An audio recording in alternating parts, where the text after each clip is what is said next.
chicken. I'm your guy. Blinking. I'll have what Joseph's has. Look, somebody's talking about you. This is what we call the voice of God. Popping. Everybody just gets to focus on you. Grab me. Probably not the best thing for an introvert. I'm asking for you. Well, I like a good chicken sandwich. Touch me. Hi, David. Comment. Oh my God. Like. You're actually an identical twin. Push. Maybe I'll just ask Julie to talk about what it is to be an identical twin. Pick me up. No, you didn't. Shouting. Surprise! Jeremiah, just hang on a second. I just got a text. There's an edit for your new opening, Joseph. I feel really honored to have been here, man. By the way, you've done a masterful job. Seriously. It was such a joy. Thanks, Joseph. It's an honor. Good on you. This was a pleasure. I mean, you are the prime example of how to pivot in this new environment. I wish everybody gets an opportunity to interact with Joseph Jaffe and Corona TV. Who needs Cameo when I've got my own personal Cameo? Well, hello, everybody. Hello from the Cube. We're talking about the future of work today. And so this is my new who needs an Airstream, right, Jeremiah? I'm just kidding. But this is my Cube, my little prefab. I don't know if it's prefab, but it's fab. I know that much. So I hope you guys are well. It's not Monday, it's Tuesday. But I can still say hello to you guys. I can say hello to Steve Garfield. He loved it when I surprised Jory with her twin sister. There are no surprises today. Actually, there are always surprises on Corona TV. What am I saying? I'm guessing Denon is saying Manishma, right? And Shana Tova or Shana Tova to you as well. I hope you had an easy and a meaningful fast. And to all of my Jewish friends, viewers, audience, community, I hope you had a meaningful and an easy fast as well. Hello, Joey. Hope you are well as well. I've got a lot to get through, and I'll touch on Yom Kippur as well. One of the most interesting trends I think that has come out of this whole process, even over these high holidays, is this idea of appreciation, happiness, generosity, something that my guest today is going to be talking about as well. Hello to Stephen as well, who is watching. Hello to everybody. All right, so let's get into it. And first of all, a reminder that this week, the very first of our Masters of Marketing, Coronas of Masters of Marketing kicks off. Manos Spanos, who is the Chief Marketing Officer of Denon North America, will be with me. And there are another 7 and maybe 8 or 9 or even 10 of the CMOs from this lineup. It is just going to be, it's going to be stellar. It's going to be fantastic. And I cannot wait to bring all of these CMOs into the Corona TV studio. And as I said, Manos will be here on Thursday, but today we're going to be focusing on Eric Termuende.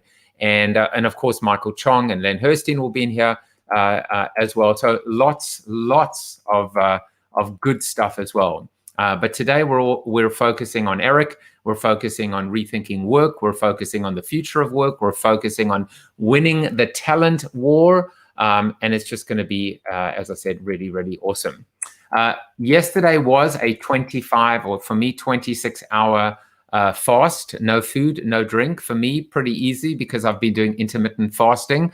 I broke it, as I always do, on a stiff glass of scotch. I'm pretty sure every single doctor on this planet would not advise doing that after not eating or drinking for 26 hours, but I did. And the scale agreed with me. I dropped, I guess, from 183.3 to 182.3. So I seem to have plateaued a little bit with my fat blogging exercise, but it's always good news to know that I'm going down over time. And as always, I can run, but I can't hide. So I'm going to continue to share my weight with you every Monday, or in this case, every Tuesday. You should try it. If you're trying to lose weight or get into shape, share it publicly, because it's quite liberating. It's quite cathartic. So another thing that happened yesterday is I realized that I missed, it was National Sons Day. And look, it was National Daughters Day last week, and I was able to pay a little tribute to my daughter. I wasn't going to let National Sons Day pass us by. So I wanted to pay tribute to my boys, Jack and Aaron. And this is one of my most amazing images. They both wanted shirts with Son, who plays for Spurs, number 7. And so with them both getting Son and 7, I decided to get Father with 14. And that's a little front and back shot. So Aaron and Jack didn't want you guys to feel like you were being left out. But today is actually National Coffee Day. And I wasn't going to miss that as well. So I have my coffee here. It is a Nespresso. I'm going to have a sip of it if you don't mind. This episode brought to you by Nespresso. When you don't want to pay $5.50 for an average cup of Starbucks, get an Nespresso. It costs about $1, and you can make them as often as you like. Nespresso. That's just it. I mean, you know, what do you want for free advertising? I'm not going to give you a whole tagline. But celebrate National Coffee Day. Have fun. I hope if you have sons, I hope you pay tribute to them yesterday. This is a show about hope, positivity, optimism, and caffeine. So we've just extended the whole positioning of the show. All right, let's get through birthdays. We got a whole bunch of birthdays. I am going to call out Luciana Calamari, whose birthday was on Sunday. You know, she actually responded to me and she said, hey, would I mind promoting? She's in Canada, which is, I think, where Eric is from too.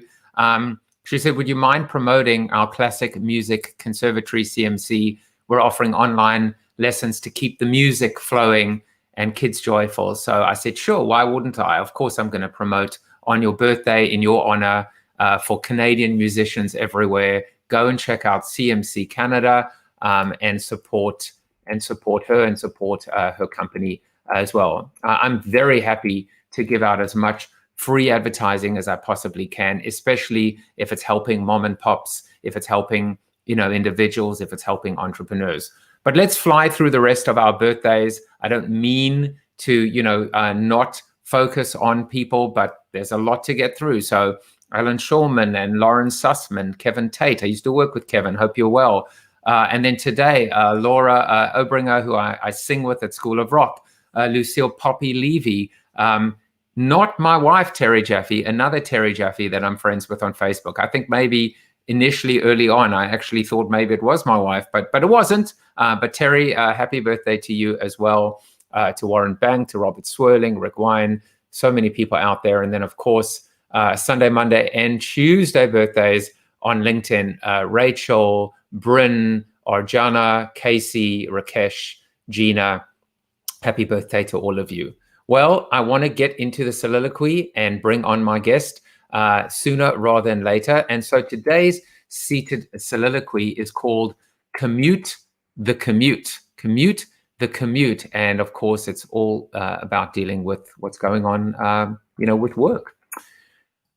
Robert Gross published The 4-Day Workweek in 2018. Tim Ferriss wrote The 4-Hour Workweek in 2017. Eric Termuende wrote Rethink Work in 2017. 3 great authors and 3 great topics. But then along came COVID-19, which wrote Rethink Everything in 2020. Over the past 6 months on Corona TV, I've had many conversations with smart thought leaders and subject matter experts on the future of work. Today will be no exception. Let's go back to a previous soliloquy in June, on June 19th, when I quoted Seth Meyers in a soliloquy titled Perfectly Imperfect. Quote, I think we've all found out that there are more efficient ways to do our job, while also appreciating that the inefficiency was often one of the valuable parts of the job, end quote. I have no beef with office spaces at all. In fact, I'm all for human contact, except in a contactless world. I'm not a huge fan of cubes, except Rubik's and the one I'm sitting in right now. If cube farms are going to survive, I guess we can expect a whole lot of perspex dividers and shields to further isolate worker bees. Nevertheless, everything in the workplace is solvable. But what isn't solvable, in my humble opinion, is the gross inefficiency of the commute.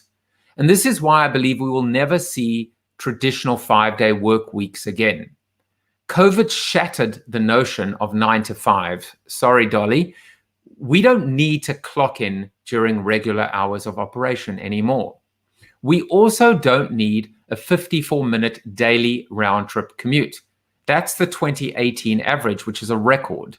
Using 2016 US Census Bureau statistics, which are just slightly less than the 2018 data, a full-time, 5-day-a-week job, round-trip commute, added up to 4.35 hours a week and over 200 hours, which is nearly 9 days per year. Something's got to give. And this is how I see it unfolding. 3 questions. Number 1, what could your employees do with this time if they had it back, even 1 day a week?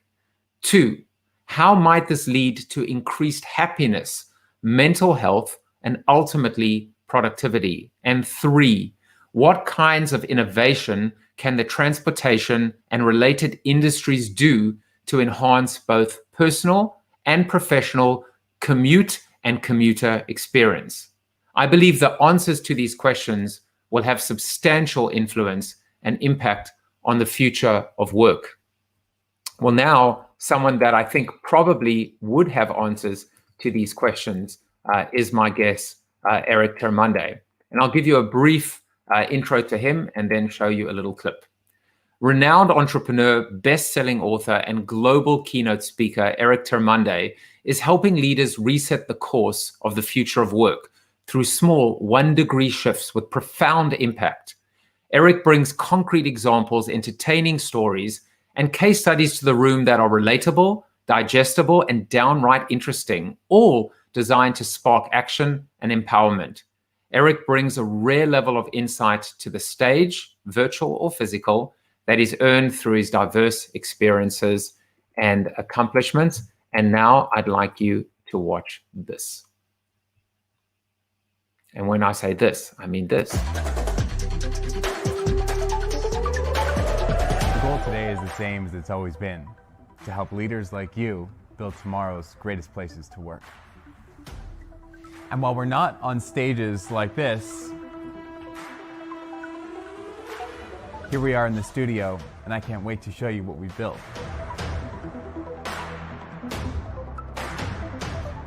Hi everyone, and welcome to the studio. My name is Eric Termundi, co-founder of Now of Work and author of Rethink Work.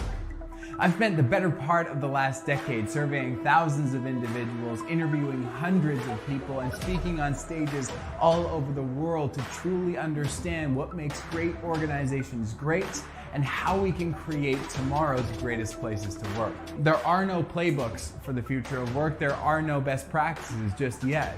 It's us that gets to create them, because we can't predict what's going to happen tomorrow, but what we can do is to control the reality that we've got now and to create a more intentional future together.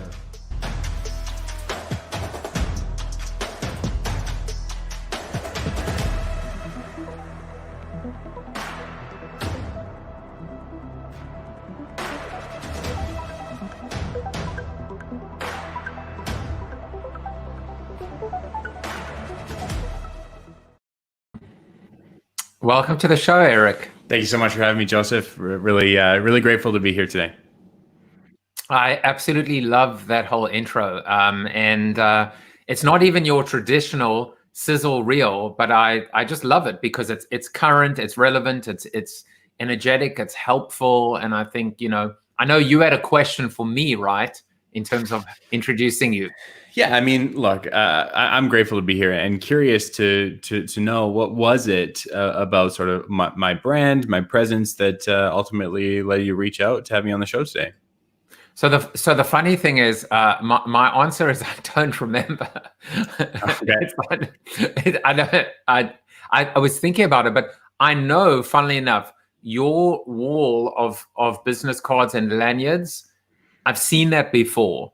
And I love it. It's visual. It's a beautiful mosaic, and I think it speaks to your accomplishments. But what drew me to you is, besides being a subject matter expert, is you're not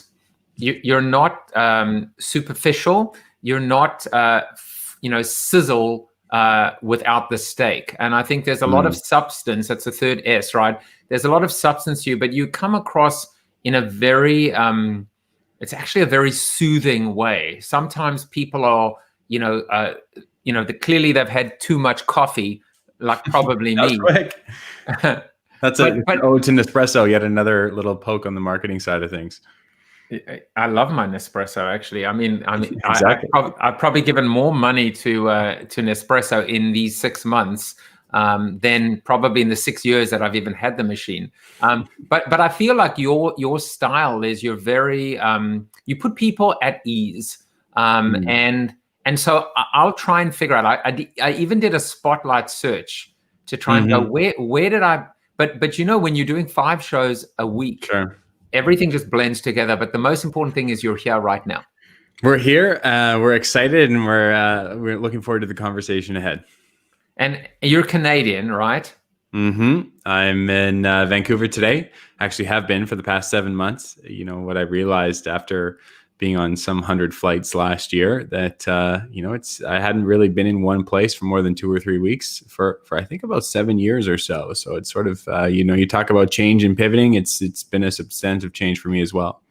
Have you flown at all in the last 6 months? Have you like gone back to a flight? No, not yet. Not yet. I haven't left the province of British Columbia since March 13th when I was on a flight down to LA.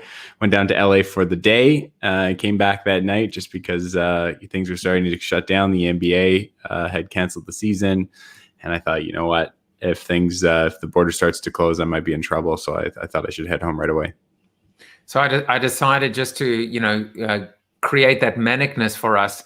The backdrop around us is the commute. It could be it could be a bus taking people to a flight, or I don't miss it. I don't want to fly again. I don't feel a need to fly again. Not at the moment. Yeah. I mean, safety first, that's for sure, and that's why at the moment I haven't jumped on a plane just yet. That said, I'm looking forward to heading back as soon as I can and as soon as it's safe, and seeing different parts of the world that I haven't been able to see just yet. So quick, we've got Bensi Sudak who's saying hello from London. We've got Bob Farnham saying we weigh the same-ish, give or take a pound or 2 or 10 pounds or whatever, but Bob's more good looking than I am. And let's see who else. Ryan Campbell is here. And good to see you, Ryan. He was very excited that you were on the show. And of course, Ryan has been on the show as well. He's a friend of mine as well. It's good to see him here.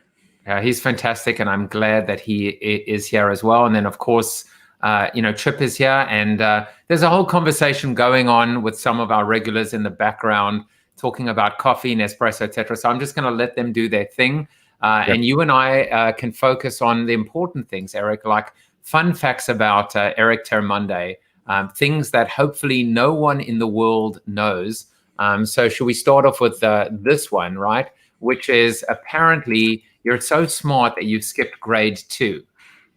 Tell us about that. A January 6th birthday helps a lot. I was right on the cusp anyways. It wasn't too much of a stretch and made a lot of sense at the time. So it was good to be able to skip a full year. I will tell you in full transparency, my addition is great.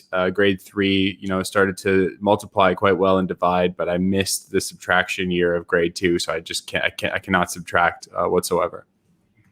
And you don't need to, because what you do is you add value in people's lives. So you're not about taking away, you're about adding. So there you go. There you go. Yeah. It was ordained at a very young age that you would only be about addition and not subtraction. There we go. Yeah, it was a sign at the age of 7 or whatever it might have been. There we go. So now here's another little fact about you, which is apparently you think that breakfast is the best meal of the day. Yeah, sure. Three times a day, no problem. I would be happy to have breakfast 3 times a day. Now I've gone into this intermittent fasting type of pseudo life where I don't eat breakfast, I don't eat lunch, and then I basically break my fast on wine or scotch. Which again, do not do this at home. Doctors do not recommend this, but I love breakfast, so I used to, but it just doesn't agree with the girth. I mean, the girth, maybe it does agree with the girth. Sure. So no breakfast for me. There you go. All right. So now that we know a little bit about you, Eric, you're not here to talk about skipping grades. You're not here to talk about breakfast. And what are you here to talk about? You're here to talk about something that is quite important, which is ultimately this idea of, it's not just the future of work, right? It's about this idea of the future of our lives, right? The future of how we plan, how we buy, how we live, and work is a huge part of that. So what made you, if you look at your trajectory, you were talking about the stuff pre-COVID. You were talking about talent. You were talking about work. So talk a little bit about, why the focus in your career, and then of course what happens when COVID hits. Well, maybe I'll ask you a question first. Pre-COVID, what was, if you were to pull some words out of the air, what would you say the North American sentiment around work is? What would be some words that sort of come to mind? Routine, drudgery, one size. I'm pulling them out there. One size fits all. Uninspiring. Yeah, grind, slog, just these dreary words that just make you feel uninspired. And I recognized early that that's kind of sad, isn't it? And the bigger problem is that not many of us think that it's as sad as I do. I mean, we work more than we do anything else in the day. Many days we work more than we sleep. We spend more time with our colleagues and our coworkers than we do with our husbands, our wives, our kids, our friends, our pets. And at the end of the day, I believe that work should be something that we get to do and not something that we have to do. And that doesn't mean that we have to change what we do necessarily. I think it changes how we do it and who we do it with. We talk a lot about culture fit and cultural alignment. And I think that sentiment is good. But at the same time, I think there's a bigger opportunity to say, how do we rethink work altogether, as suggested by the book, so that work becomes something that we get to do and not something that we have to do. And I think that when we can solve that on a personal, on a professional level, that the future of work is incredibly optimistic, COVID or not. So there's something that's so powerful about what you said. And here's a little known fact about me. When I came to the US, so some 20, clearly math is not one of my strong suits as well, 23 years ago, sure. I started writing a book, and I don't even know what happened to it. I don't even know where the manuscript is. I think I maybe wrote 3 chapters, and it was called The Power Within. I mean, I know The Power Within exists, but it was like a placeholder name. And I just remember the subhead is, because if you take the employee out the equation, there is no equation. And it was really all about the internal customer, which is your employee. And I remember saying something similar, which is, you spend more time every day with the people you work with than your own family. It's not good enough to respect them professionally. You have to like them professionally. You have to like them personally. There's no point in being a bastard of a boss or having a bastard of a boss and being miserable in terms of but being productive. And it's very similar to what you just said, which is, because it all comes together, right? You bring your work home with you. It does. And what I want to caution on, though, is, one of the compliments that you shared about me is sort of this idea of taking a look at sort of the bigger picture. And while I agree with you wholeheartedly around the employee being at the heart of the equation and the inability to take him, her, them out of the conversation is you just can't do it. At the same time, that would suggest that a lot of the things that we're talking about is leadership. How do we create great teams? How do we create strong teams? How do we create belonging, trust, psychological safety, camaraderie, etc.? I think that that's a big part of it. But I also think we have to create systems. I think we don't just need leaders, but we need managers too. We need people that set up the system that allows us to do the work with the minimal amount of friction. Now, look, I'm not saying that tension and deadlines and process isn't important. It certainly is important. But it's not just about, let's just say skipping around in a garden with daisies and the rainbow in the background with everyone singing Kumbaya. That's not necessarily it either. I think there's an intersection of leadership, management, purpose, systems, frameworks, process that isn't talked about enough because we focus either too heavily on we've got to be efficient and productive, or we've got to have a team that loves each other and sort of sings and dances together and has happy hours every Friday, whether it be virtual or in person, that allows us to just connect. And I think it's really a combination of both that allows people to do meaningful work that's right for them, and at the same time allows them to do it with people that they enjoy spending their time with. I love what you're saying, and I think it makes me think of parenting.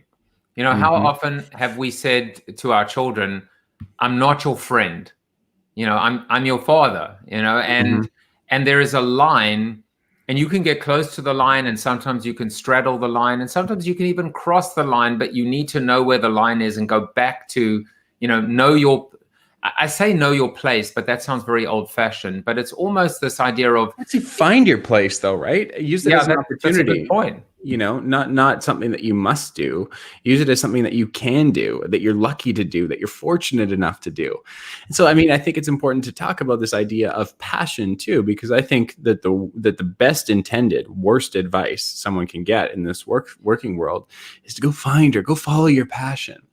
And I think what that does, it sets us up on the right track. But the problem is it keeps us searching for something greater than what we already have got. Now, let me be clear. I'm not advocating against growth, learning, development, discovery, any of those things. But if we're always looking for the next thing, the better thing, then we spend our whole life chasing happiness without realizing that it might be all around us at any given point. So what I would say, instead of finding your passion, I would say find the problem that you want to solve. And when we can find the problem that we want to solve and get the joy and the glory from that with the people that want to solve a similar problem, then I think we can be pretty passionate solving the problem that means most to us. It's very interesting to me because what I didn't expect from you is this grounded, foundational gravitas. This idea of, what's that old saying, which is, reach for the stars, but keep your feet firmly on the ground. And I think part of this message is, how do you make the most? How do you play the hand you were dealt? How do you make the most of what you have versus coveting maybe the grass is greener on the other side? But it must be challenging. So maybe pre-COVID, how would you have answered that question, which is to managers, to leaders, to workers, in terms of their ability to make the most of the drudgery, the mediocrity, the vanilla, the routineness, the commute, and then of course now in this COVID reality where everything is blurred together, has your advice changed? Sure. Yeah. Great question. The bottom line is the answer hasn't changed. I don't think. The framework that I've been working with, that I've been sort of creating over the past years now, is this idea of making a series of 1 degree shifts, ultimately removing friction over and over and over again. And what I think we fail to realize when it comes to workplace culture is where it is that workplace culture ultimately lives. Now, let's just use an American example. If I'm living in Los Angeles, I'm from Los Angeles. I might be from Santa Monica more specifically, but I am living in Los Angeles. Now, living in Los Angeles might have different rules and bylaws and norms than Santa Barbara, than San Francisco, et cetera, et cetera. But at the same time, we're all Californians, meaning we all have the same rules and regulations that California has statewide. But California has different rules, laws, and norms than New York, than Georgia, than Tennessee, than Mississippi, than Iowa, et cetera, et cetera. We might have different political beliefs. We might have different rules. We might have different norms based on being on the coast versus being inland. But at the same time, we're all Americans, which means that we subscribe to the American way and what it means to be American. I think the same thing really applies when it comes to workplace culture too. You might work for AT&T, and that's great. You've got the same mission, vision, values company-wide.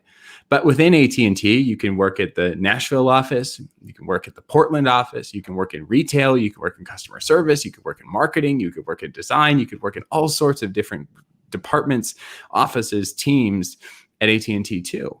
And so I think the more specific that we get, I think the more culture is really prevalent. I'll give you a quick story. Speaking of AT&T, I was down in Mexico over Christmas in Zihuatanejo in the southwest of Mexico. I was walking down the street, and sure enough, I saw an LED light shop. I saw a speaker store. I saw a tire store, just downtown Mexico. And next door, sure enough, was an AT&T. And I walked in the AT&T just to get a feel for it. And sure enough, the feel was the same. Obviously, the language was Spanish. But I'm thinking to myself, do the people that work in retail, AT&T, in Zihuatanejo, do they live the same life that somebody in the retail shop in Portland would live? The same retail shop that somebody in Manhattan would live? And the answer overwhelmingly has to be no. And so I think that if we want to create a great culture, if we want to create a great experience, it starts with how we communicate with our team. It starts with how we show up for each other. It starts not just by asking, how are you? But by asking, hey, how are you? And really building something that's greater than just a team, and instead building the sense of community and camaraderie.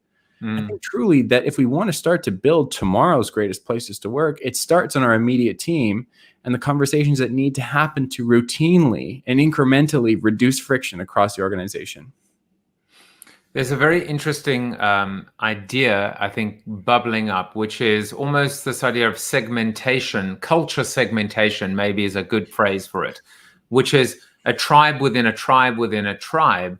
And this notion of finding, that one size does not fit all. And you can find happiness within this monolithic organization called, in this case, AT&T. That may very well be a journey. And so I guess it's almost, I was looking at some of the comments, and Stephen was saying, he's always said that if you don't enjoy your work, quit.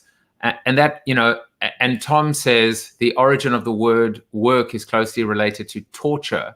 But I think what you're saying is before you throw in the towel, maybe prematurely, maybe see if there is a place and a space within the company. And I guess that works two ways, right? It's not just your obligation as your employee, it's maybe your manager's obligation to try and find that customization, culture customization.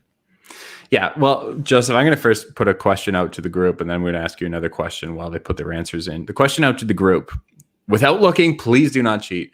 According to Fortune magazine 2020, what is the best place to work in America? And if you're feeling inclined, go ahead and try and give me number 2 as well. Now, again, I'll just say, best place to work in America, 2020 Fortune magazine. I want number 1 and 2 from the people who are on the chat. Now, in the meantime, Joseph, I'm going to ask you, what is your favorite music genre? I mean, for me, it's got to be rock.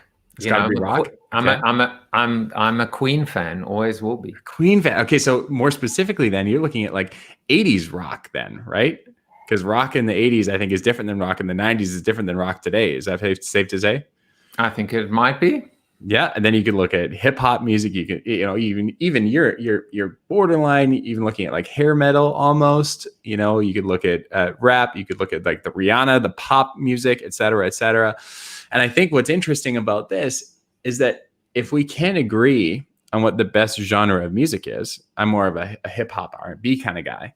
Then what's to suggest that there's a best place to work for both of us either? Best place to work. We've got some of the comments that are coming in right now. Google, YouTube. We've got Google, no clue other than my house. We've got some of these comments coming in. And what I think is interesting to share. Sorry, go ahead. And I saw something the other day about the best place to work. And man, was it a technology company? It wasn't like I'll be honest. I'll be honest with you if what you reveal, in fact, is the correct one. But I was surprised by it. Hilton Hotels. That wasn't that. Wow. The Hilton Hotel chain, according to Fortune magazine. The number 2 is Ultimate Software.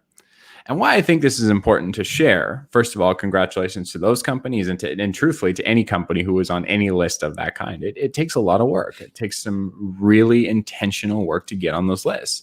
But what I would say is that the people that work at Hilton Hotels wouldn't necessarily want to work at Ultimate Software.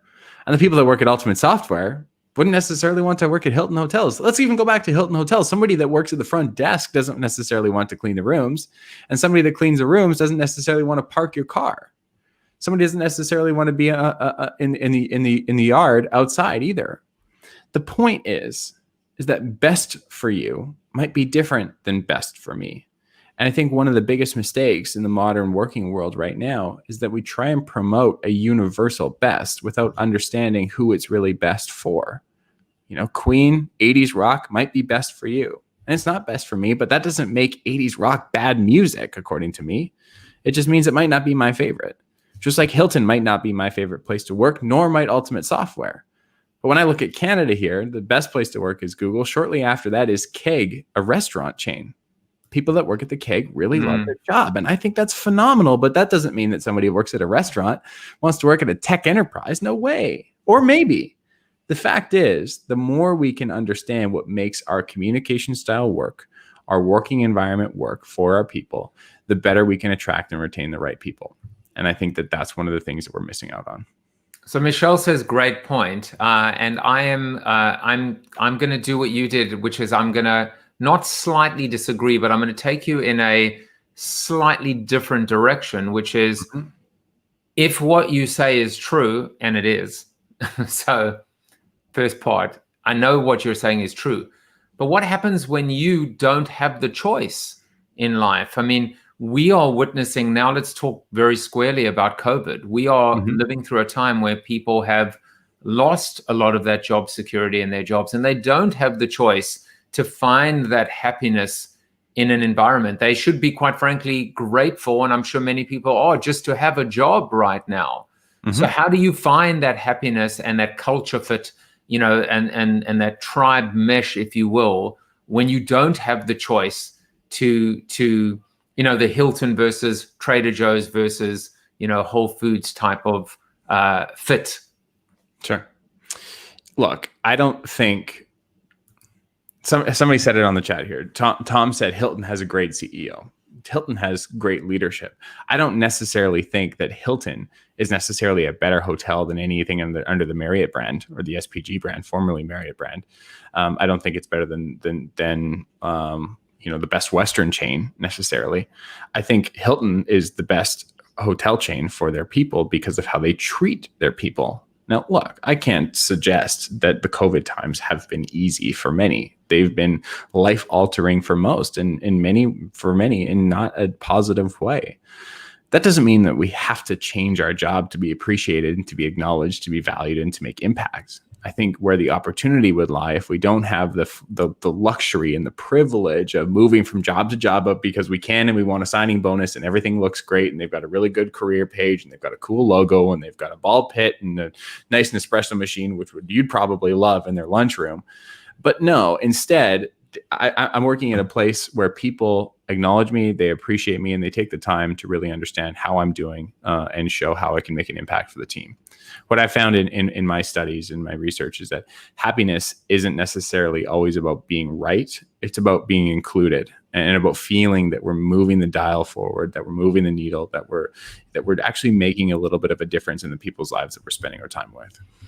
So I want to follow up on that idea. In relationships, and a lot of what we're talking about today is really about relationships. It's not about the container, right? It's not about the walls. It's not about the corporation as a symbol or as an empty container.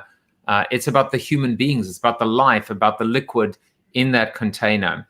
And one of the most important things is about relationships. You know, how many times have people been given advice, which is don't ever join a company because of a person, because of a boss, because what happens if they leave or they get rotated and then they get replaced with an awful boss. So, you know, there's a beautiful relationship quote which says, I mean, you know, this applies to marriage, which is, do you want to be right or do you want to be kind, right? The other version of that is, do you want to be right or do you want to be happy?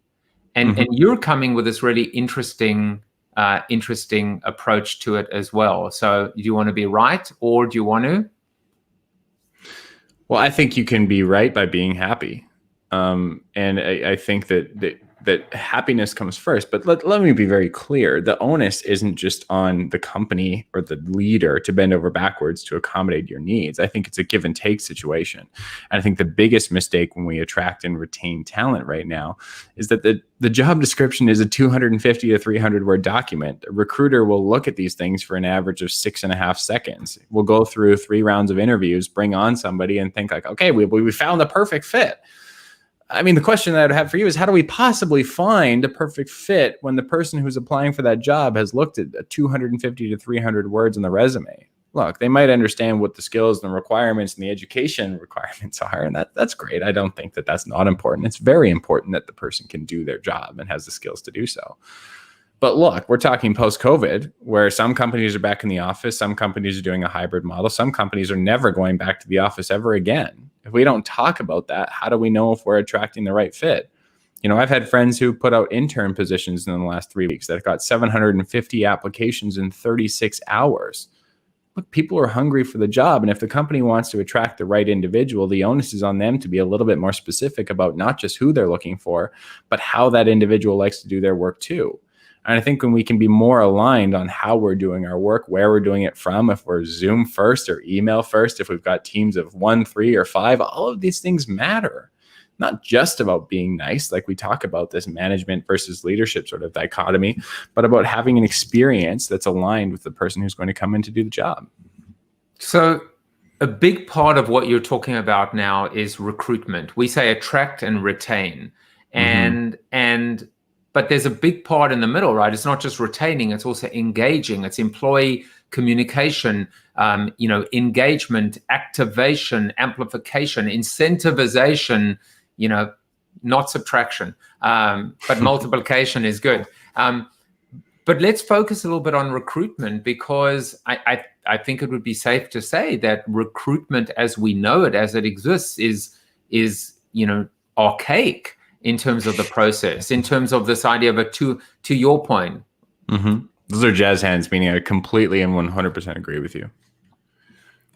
Yeah, so I will hand you the baton. You're the expert. Look, I looked at, I called an account manager, fairly high level at Indeed, and I asked them. I said, okay, if you were to aggregate all of your job postings online right now, how long would the average job posting be? Sure enough, he said 250 to 300 words. And while I picked my jaw up off the table, I thought to myself, how does anyone possibly know what they're signing up for in 250 to 300 words? How does that possibly describe the experience that they're going to be getting? How does that possibly allow somebody to understand not just what job they're signing up for, but what life they're going to be subscribed to as a result of it? See, what I think we have to understand is that work isn't just something that we do from 9 to 5. It's a way of life. It's the vehicle that we sit in to ultimately live the rest of our life. We can't look at it as just the things that we do from 9 to 5. No, it influences the events that we go to, the people that we hang out with, the conversations that we have, the relationships that we dive into, how often we leave the city, the state, the country, what types of meetings we go in, how we go about doing our work. And if these things aren't deeply understood at the outset, how is it that we possibly can attract the right individual for that job? Now, again, I'm not saying that there's better or worse, but there is right and wrong for the person who's applying to the job. And unless we can be more articulate and better understanding and educate the prospective individual or employee prior to getting into that job, I think we're missing out. A low skill, low education job costs at minimum $25,000 to recruit, to train, and to educate somebody on the job.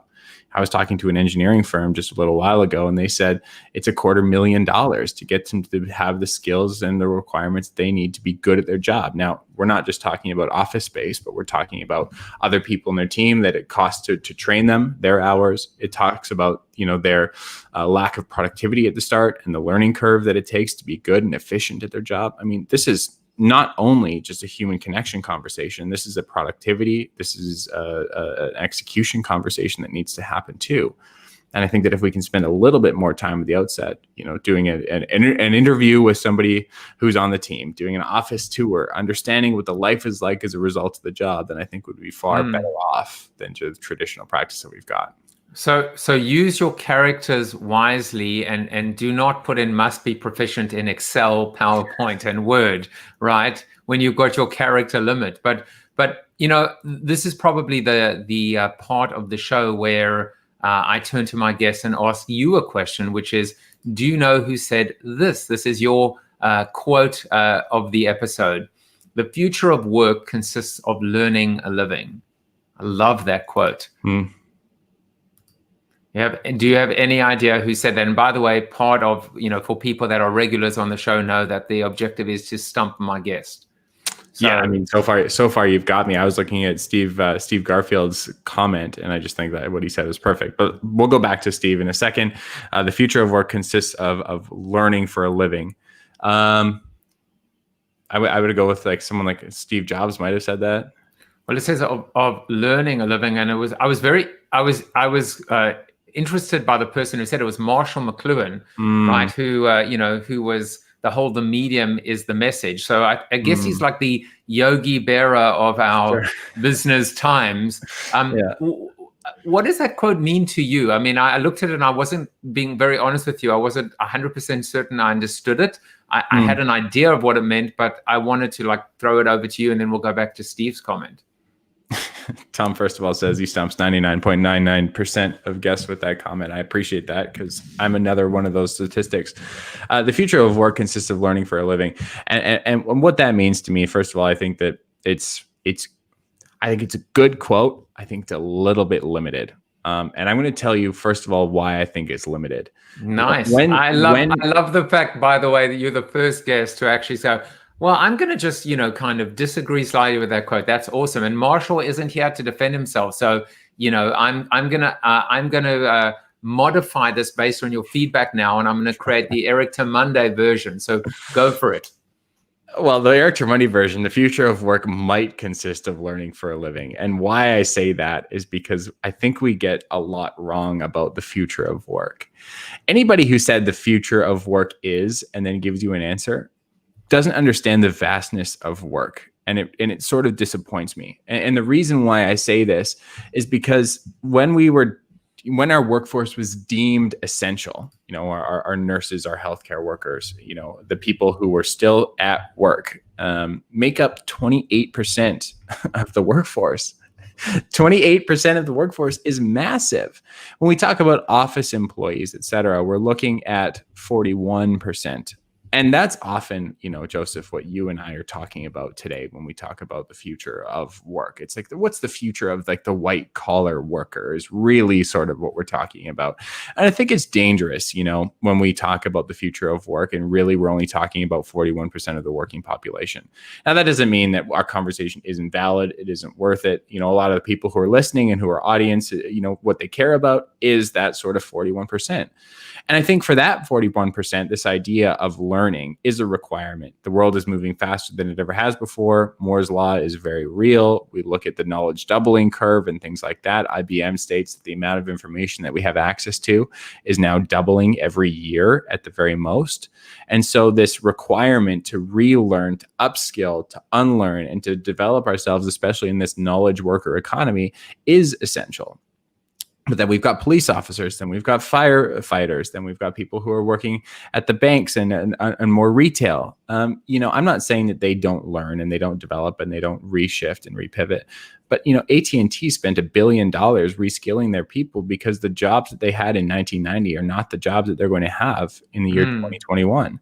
And this idea of learning for a living, if you're not reskilling or upskilling, again, in this knowledge economy, every 3 years, you're starting to fall behind and you're starting to lose the tact that you had just years ago. And this isn't a generational conversation. Nobody who's 40, 50, 60, or 70 should take this personally. This is everyone at every level of education will need to continue to learn for a living. It's not that, I think we're going to see a big major disruption. We already are as a result of COVID in the education system. But I'm now talking to polytechnics and colleges now who are seeing that the average age of their students are going from 23, 24 to 27, 28. And they anticipate that'll be getting older and older and older and older because people at 30, 40, 50, 60, 70 are coming back to be re-educated. Maybe not for a full degree or a diploma, but to come get those hard skills that they need to be good at their job that's changing faster than it ever has before. So the future of work consists of learning for a living if you're a knowledge worker whose environment is changing as a result of the technology around it, is probably how I would update that quote. Yeah, well, I love your might and the mighty part. And, my takeaway, I guess, this idea of learning a living is this idea of the always be learning, right? This ability to recognize that even if you are, and I mean, I think your point with 28% of workers being essential services, there still has to be learning, evolving, training. Maybe part of that speaks to training and development, but maybe also it's about bigger picture and about life lessons. And maybe one of the things coming out of COVID is realizing we are probably going to be spending more time at home, whether it's in the cube behind me or some prefab solution or an Airstream. And we have to learn how to compartmentalize, how to make sure that sometimes we will have to take our work home with us, and sometimes we'll have to take our home to work, and figure out better coping mechanisms and skills to live and embrace the blur. Yeah, I mean, and I would agree with that too. And I would say that the learning is more disruptive in other industries, or in some industries, than it might be for others. Is really all I'm saying. So now I've got to go and go back. Was this the Steve Garfield comment that you wanted to respond to? Man, Steve, hats off to you. I used to offer to work for free. Now, look, I recognize that might be a place of privilege and luxury to be able to afford that. And for those who can't afford that, I would absolutely recommend something like that. Keep in mind, something we often forget is that the interview process is not a one-way street. It's a mutual interview process. And I would go ahead and guess, and I would invite Steve to comment, have there been times where you've worked for a week for free or done an assignment or a project on the side, which if you can't work for a week for free, then I recommend you do something like that on your side time. Has there been a time where you've identified that the company or the team you're working with is not a good fit? Because again, it's not just about the company understanding if Steve's going to be right for them. It's about Steve understanding if the company is going to be right for him. And I bet that education process and that understanding that he gained as a result of working for that week was something that he couldn't have possibly bought. And I don't think that there would have been an interview that he could have had that would have given him the information that he would have got as a result. And because of that, I think that, he's able to make a really educated decision as to what best or what right might look like for him, which again, Joseph, might not be right for you and I, but it doesn't need to be when Steve's the only one who's looking for the job. One question that I would actually ask you, which is a more recent development than not, is the Glassdoor effect. And the fact that you didn't have a transparent portal into a company before Glassdoor came along. I mean, I'm sure there's good, bad, and ugly as part of Glassdoor. Good place for disgruntled employees to create misinformation, but it does represent at its core something very powerful to be able to determine if the core is rotten in a company, and maybe prevent that mismatch or that or that disconnect by someone coming from the outside in and realizing it's not all that it was cracked up to be. Theoretically, yes. What I also think and know to be true is that for every one positive comment you see on Yelp or on Glassdoor, there are 5 negative ones there too. And if we're looking at our conversation about where culture lives at AT&T or where culture lives in America, the culture at AT&T might be rotten. And by no means am I suggesting that it is, but it might be just for the sake of argument. Now, that doesn't mean the team that you're going to be working on might be an incredible team with incredible people where you could find incredible purpose and do great work. I don't hold all that much weight to Glassdoor and the things that it says about organizations, for those reasons. And again, if it's a smaller company of 20 and they've just had bad review after bad review, then sure, I might take that a little bit more seriously, but I would also do the research myself. And if it's a large organization of 25, 30, 50,000 people, the disconnect from the actual team you'd be working on, I think, is quite significant. All right, so we have about 5 minutes left before we move on over to our Zoom after show. And for those of you that, and I assume it has to be, who wouldn't want to hang out with Eric and chat to him a little bit more. But all you have to do is go to bits.ly/CoronaTV.show and you can join the conversation. I think someone once wrote a book called Join the Conversation, if I recall correctly. Eric, I want you to, this is a show about hope, positivity, and optimism. And, it's interesting because we got some like really sweet comments here. Wendy says she loves the show. And what she means when she says she loves the show, what she means is she loves you, Eric, because, I'm here every day. She doesn't say this every day. And likewise, I think Tom is saying, when he says so good, I might have taken that completely out of context. But again, he's referring to you, Eric. But I'm going to kind of go back to, to what Seth said. And he said, this is making me you got to like read the sarcasm there, right? This is making me super excited to start a job search later this fall.